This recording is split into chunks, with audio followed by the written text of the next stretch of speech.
नाशिक जिल्ह्यात लाचखोरीचे ग्रहण हे दिवसेंदिवस वाढत चालले असून त्यामध्ये सरकारी बाबू काळी कमाई करण्यात मग्न असल्याचे चित्र पाहायला मिळत आहे।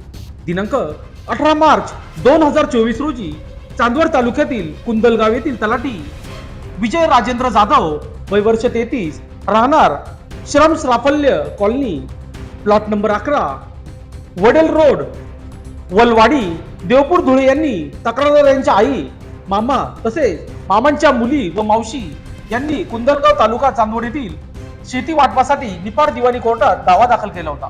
कोर्टात त्यांचा समझोता होऊन कोर्टाच्या आदेशानुसार कुंदलगाव तालुका चांदवड येथील गट नंबर 410, 412, 414 या गटातील 50 गुंठे जमिनीवर तक्रारदाराच्या आई तसेच त्यांचे मामा व इतर नातेवाईक यांच्या नावाची 7/12 फेरफार नोंद घेण्यासाठी व इतर महसूल रेकॉर्डवर नावे लावण्यासाठी तहसीलदार चांदवड यांच्याकडे अर्ज केला होता।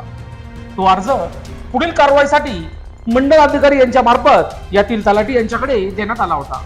या कामासाठी तलाठी विजय जाधव यांनी 15,000 लाचेची मागणी केली होती।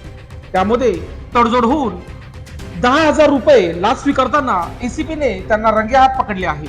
सदरची कारवाई वरिष्ठांच्या आदेशानुसार सापळा अधिकारी विश्वजित पांडुरंग जाधव, पोलीस उपाधीक्षक लाचलुचपत प्रतिबंधक विभाग नाशिक तसेच सापळा पथक प्रणय इंगळे, अनिल गांगुडे, विनोद पवार यांनी ही कामगिरी यशस्वीरित्या पार पाडली आहे। लोकशास्त्र न्यूज साठी विशेष प्रतिनिधी चांदवड।